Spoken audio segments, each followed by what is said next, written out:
noches, muchas gracias por acompañarnos a Milenio Negocios TV. Como siempre, los columnistas que escribimos de la fuente de negocios de finanzas, tenemos este programa semanal. Hoy me acompaña Manuel Somoza, que es el que lleva, el señor serio de la casa, el que lleva los temas macroeconómicos y financieros de verdad.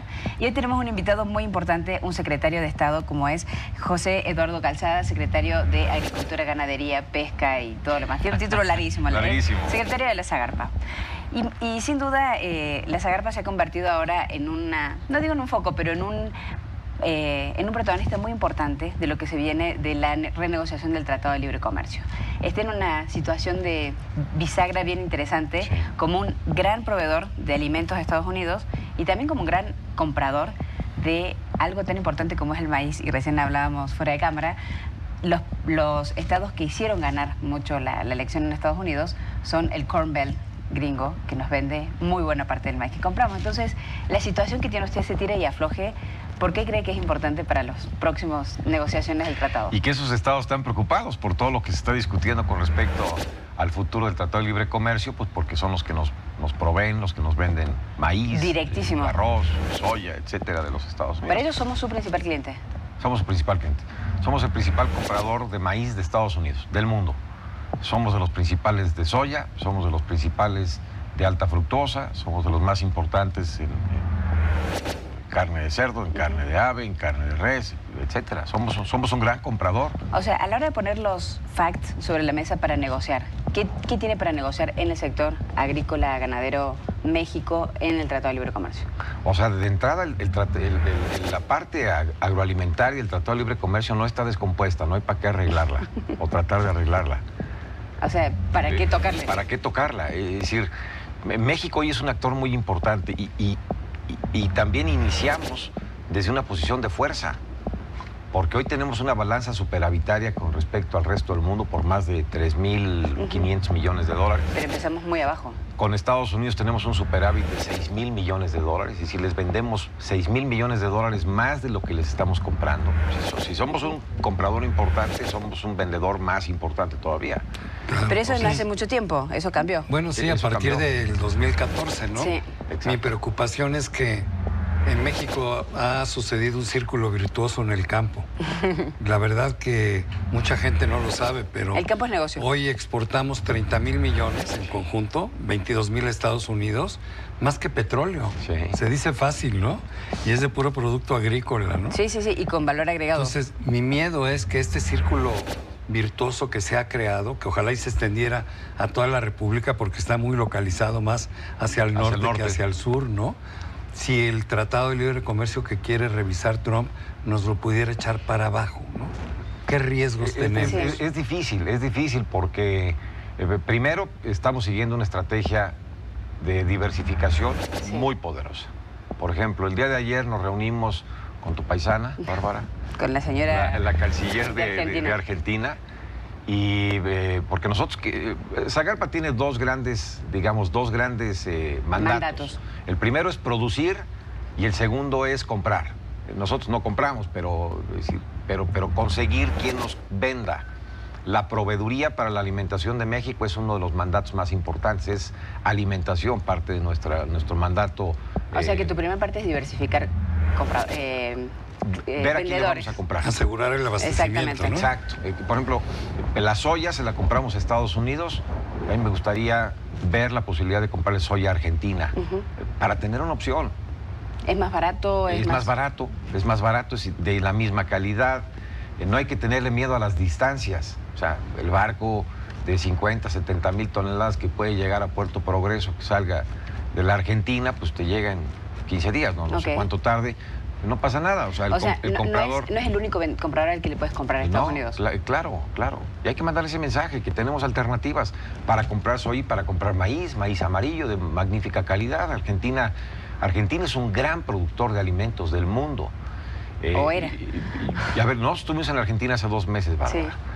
Y ellos tienen una condición de productividad bien importante. Por ejemplo, hasta por economías de escala. Por ejemplo, en México...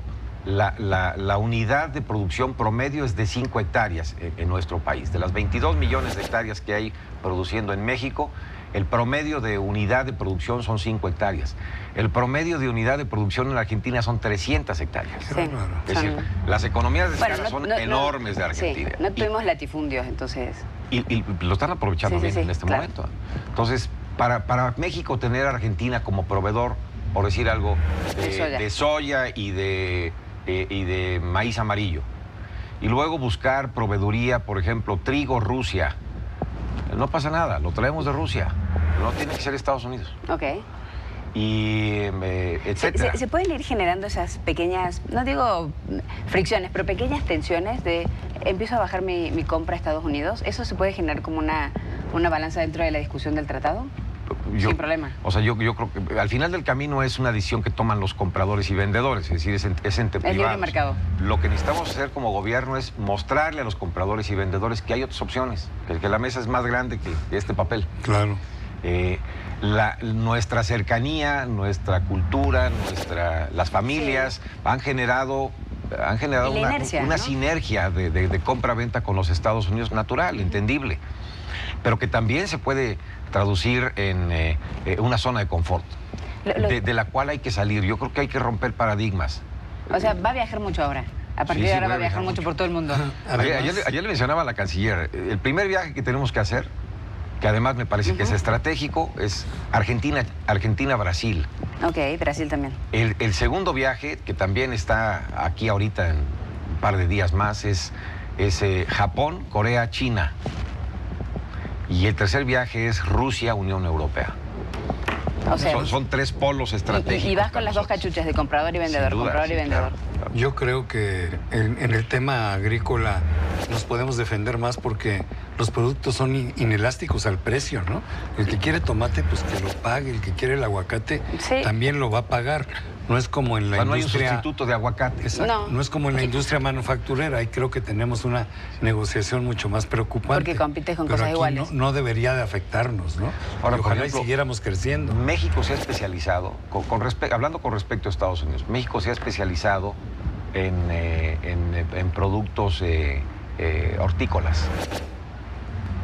Somos campeones en la producción de jitomate, como tú mencionabas, de pimiento morrón, somos el principal productor del mundo. Vaya, 16 mil millones de dólares exportamos a Estados Unidos de hortalizas. De hortalizas. Es increíble. Sí, es increíble. Sí. ¿Sabes cuánto le vendemos a Estados Unidos de comida diaria? No. 1.500 millones de pesos. Es un numerazo, yo no lo había diario, visto. 1.500 millones, 75 millones de dólares. Y volviendo un poco a lo que decía Manuel, desde el 14 hemos venido subiendo, ¿no? El año pasado fue récord, después de muchísimo tiempo superavitarios. ¿Cuál es tu perspectiva para este año raro en que se están moviendo de nuevo los jugadores? ¿Cuáles son los números con los que estás viendo el resto del 2017? La gente sigue comiendo. Ok. O sea, lo que discuten los políticos no pasa en Walmart. No pasa en los hogares, es decir, la gente sigue consumiendo el jitomate de México y los espárragos de Sonora y el aguacate de Michoacán. ¿Y cuáles son las expectativas de este año? ¿Crecer cuánto? Mira, el año pasado nosotros hicimos una expectativa de crecer 3.5%. Yo creo que lo logramos. El último trimestre del año, la actividad agrícola creció 6%. Entonces, este año podríamos estar hablando del 3%, más o menos en el sector en términos generales. En las exportaciones estamos creciendo 9% por año. Es impresionante. Es impresionante. ¿Qué posibilidad hay de jalar a los estados tan pobres que tenemos? Sí. Ayer estuve en Oaxaca. A esta corriente, ¿no? Oaxaca, Guerrero, ayer estuve en Oaxaca, Chiapas. Porque tenemos tiros de precisión que hacer. Por ejemplo, estuve en una planta que produce aceite, el aceite de resino, el castor oil que le llaman. Sí. Está muy interesante, ya hay 3.000 hectáreas produciendo castor oil de 1.700 productores en una zona que tiene poca vocación agrícola más que para ese tipo de productos. Sí, aparte es una planta que crece en pleno desierto. Exacto, sí. Como plaga, ¿no? Sí, tal cual. Es organizar los productores y eso le da un valor agregado enorme a las familias. Por ejemplo, queremos hacer este trabajo, el presidente me ha dado la instrucción de meternos mucho a Oaxaca, a Chiapas, a Guerrero. A la parte norte. A la parte difícil. A la parte difícil, pero que también tendrá una condición con las zonas económicas especiales importantes. Eso te iba a decir, ¿va a haber una cuestión de sustitución de producción?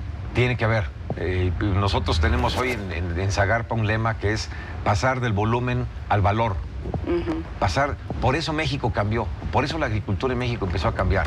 A partir del 2014 son cosas de mayor valor, ¿no? Sí, la hortaliza tiene más valor. Tú quieres que la gente produzca cosas de mayor valor, ¿no? Antes la producción agrícola se medía en volumen, ¿no? Producimos tantos millones de toneladas. Eso no nos dice nada.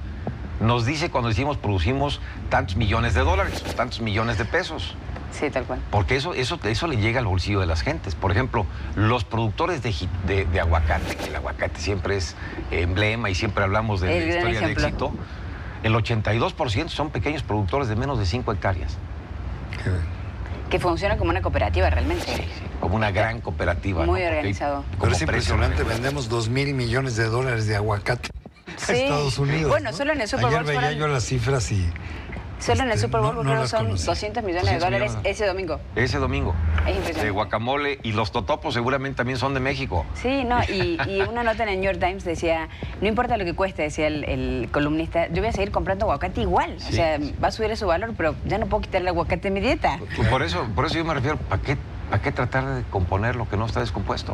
Entonces, ¿sí crees que como empezamos la charla, ya estamos a punto de terminar, pero tu área y el sector del campo, que siempre ha sido visto con tanta tristeza y que de hecho entró como el más pobre de los sectores cuando se firmó el tratado hace 25 años, ahora va a ser un factor de cambio? Es una posición de fuerza, okay. Sin duda alguna.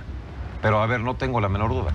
Hoy las exportaciones del campo superan a las exportaciones petroleras. Así es. A los ingresos por concepto de remesas y a los ingresos por concepto de turismo. Es increíble. Sí, la gente no se da cuenta, ¿eh? Sí. Ahora, esto no quiere decir que todo esté bien o que ya llegamos a nuestro límite. No, tenemos No, significa que te has convertido en un actor importante. Exacto. Perfecto. Por lo menos estamos en la mesa. Bueno, muchísimas gracias. Le deseamos suerte en todos los viajes que tiene que hacer ahora.